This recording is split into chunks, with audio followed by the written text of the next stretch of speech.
it's Amanda here from Lolli Lulu Crafts, and today I am doing a quick update on my airbrush system. Now you may remember a little while back, quite a while back in fact, I did a video on the Copic Airbrush system, and I will link that. If you follow the link down below this video, it'll take you to the corresponding blog post to this video, and I will link that previous video in that blog post for you, if that makes sense, because that was just really weird. Anyway, so what we had was this Copic Airbrush system. We put a pen in, we had a gas canister, and we would squirt and we would get the ink coming off the pen onto the page as an airbrushed system. Now I've sort of upgraded, well not sort of, I have upgraded to an actual airbrush. I used to do airbrushing with my nails. I used to teach airbrushing for nails, and so using an air canister was just really not good for me. I just couldn't make it work how I wanted to. That wasn't to say that there's anything wrong with it, it was just that it's not something that I was used to doing. So I upgraded to a little baby compressor. Previously I had a massive one which would run like 4 airbrush guns all in one go, you know, it was huge. But I've just got this little baby one. I'm going to show you it in a minute, and it will run this on it as long as you get the adapter, which is what we've got here, and also a normal airbrush, which I've also purchased. I bought it as a kit, and what I will do for that is I will put all the links for those things as well on my corresponding blog post. Again, click the link and you will get all that information there as well. So I thought it would just be interesting just to update you. Now I'm not going to show you again the Copic because we know how that works. It literally will attach the same way as the normal airbrush that I'm going to show you has attached, and so it will then work exactly the same way as when we had the gas canister. It will just hope it will be more efficient, because the canister really did run out very quickly. It just wouldn't work as consistently as I liked it to, so that's why I wanted to go for the actual airbrush. So I'm going to put the Copic to one side and I'm going to show you what we've got. So first things first, this is our little compressor. This I call the baby bunny. This is what it used to be called. I'm not sure what they call it now. I think it's just a little baby compressor. It's just so adorable, little feet and everything. It's so cute. And the kit, I can't remember if it came with this. This is an airflow adapter. Quite useful to have because it means you can slow down the air pressure that's coming out of the compressor. So if you want to go really light or not so light, you can adapt it that way, as well as through the trigger of the air gun itself, or airbrush I should say. So this is our compressor anyway, and then here is our power lead and our on off. So that I'm just going to pop back down onto the floor, because the beauty of this is it's got this amazing, it comes with this great lead. They didn't normally come with these hoses where they were all coiled like this. They were straight and they used to get in a right tangle, and they weren't as long as this. So this is fabulous. This is really long, and at the bottom of it we have the actual airbrush, and we've got the little cup here. Now it came with a second cup that was bigger, so I guess that's if you're doing kind of I guess even art projects really, but a bigger art project, so that you need to put more paint in rather than having to keep filling that up all the time. You've got the connection down here to the actual airbrush, and this is what I was saying, this part would connect to your Copic the same as it's just connecting to your airbrush here. And this is an Iwata airbrush, so it's really cool.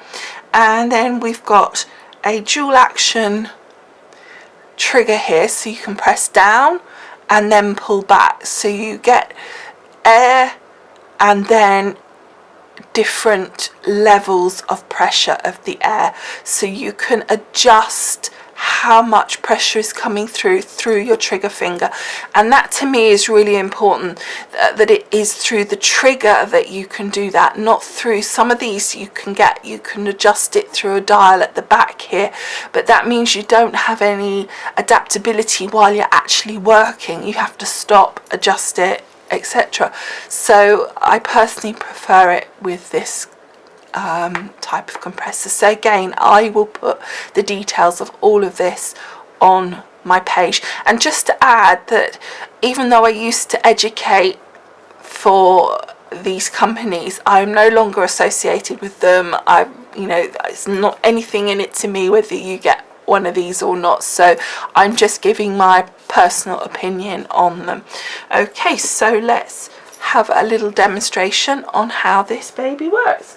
So what we've got here is, I actually got some of the airbrush paints themselves. I really like these. Let's give that a good shake.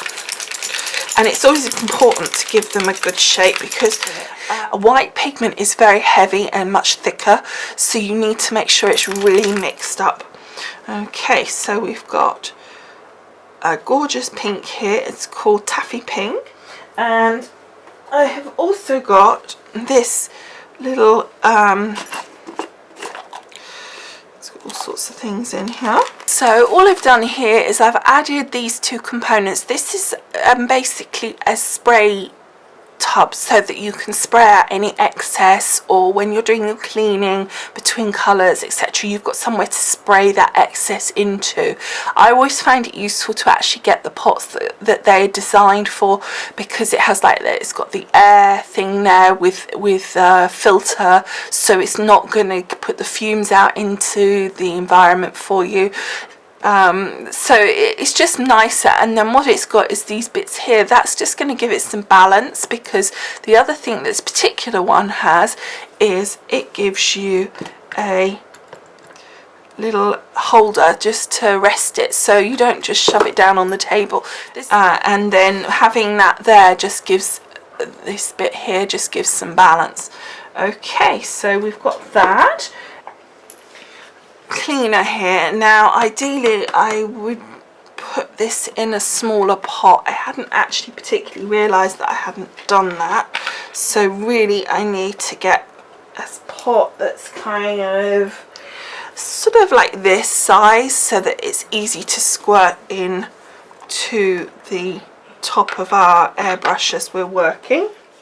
And then let's just do a quick demonstration with a bit of colour. So we just put a tiny bit of colour into our pot here. We don't need very much.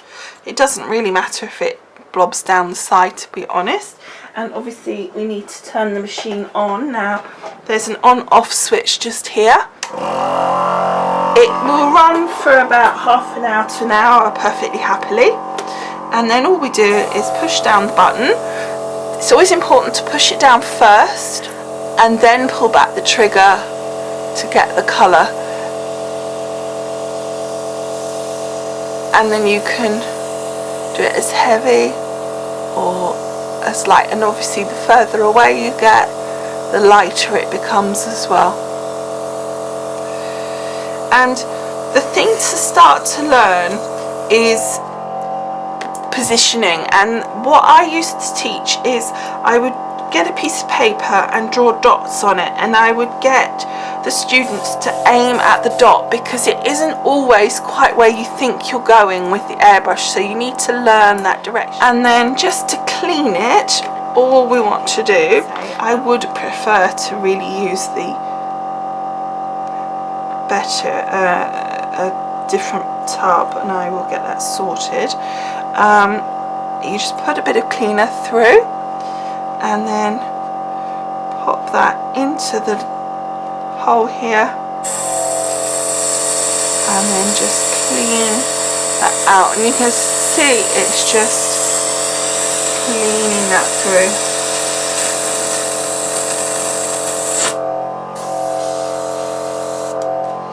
And then if if you want to, you can put just a little bit more in.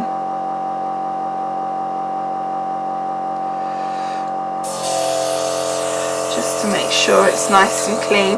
I like to spray just a little bit of the liquid onto my paper. Now you can still see that inside the actual thing here, it's still got the paint. At the end of it, you need to follow the instructions and clean that out thoroughly.